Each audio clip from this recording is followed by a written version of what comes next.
We've got the Scotland hero at Wembley in 1999, who might also have played in the Premier League at some time. But he's not happy that Alexander Isak is not playing for his beloved Newcastle, and he might be on the move. Hello, Don Hutchinson. Evening, how are we? We all good? How are you? Your boy's going. To be fair, get rid now. I've moved on.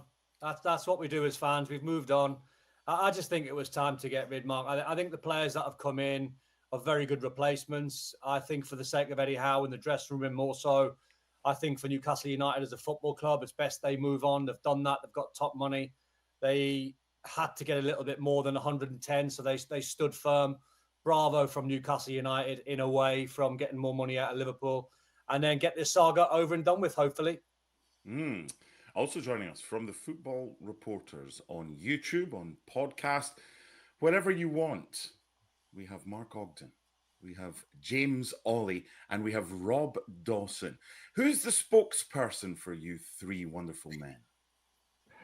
Well, I'm being pointed at, but I think it's because these two guys have been a lot busier than me today, so I've got a voice that's left, and these guys have been busy on the phone. So I think the reality is, I think the busiest one today has been Beth, because obviously our Liverpool reporter, Alexander Isak, is the deal that has caught us all by surprise last night when I think a lot of us expected it to happen, but the timing was kind of a little bit of a surprise after midnight. But Beth knows all the details, so I guess we throw to Beth.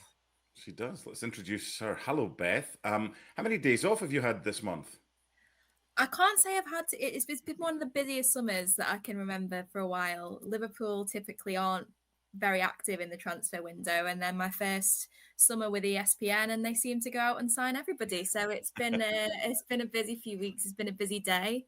I woke up inadvertently at 4:30 this morning and thought I'll just check my phone, and it was a bad idea because I didn't get back to sleep after that. But no, it's good. If you see me checking my phone at any point, I'm not being rude. There's talk at the moment that Mark Gay's deal to Liverpool could be in jeopardy.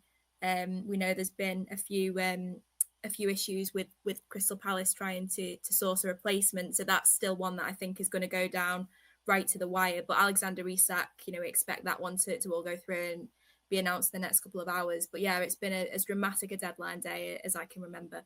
Okay, introductions are over. I want to stay with you, Beth, because you're where the story is. Oggie's already touched on the kind of surprise that a few people got last night when it became apparent, hold on, this might happen. In fact, this will happen. What's the timeline over this weekend as far as Liverpool and Newcastle getting together, speaking about Isak, and how's it all come about?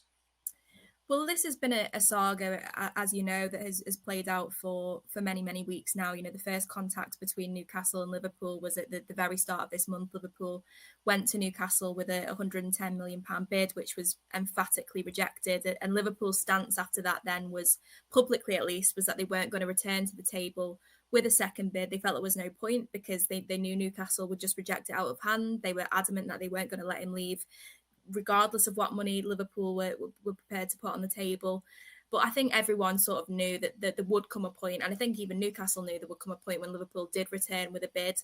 I think that the real sort of domino effect has been enforced over the past week. We've seen Newcastle obviously agree a deal for Nick Voltemade, and obviously now Johan Visser. So I think once it became clear that those deals, certainly the Voltemade one, was going to go ahead, I think that was when there was a sense that this could be a deal that could be done.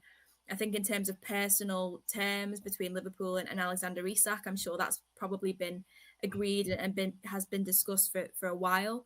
So it's only really been, I think, over the past 24, 48 hours that those contacts between the two clubs to get all of those final details over a deal have been hammered out.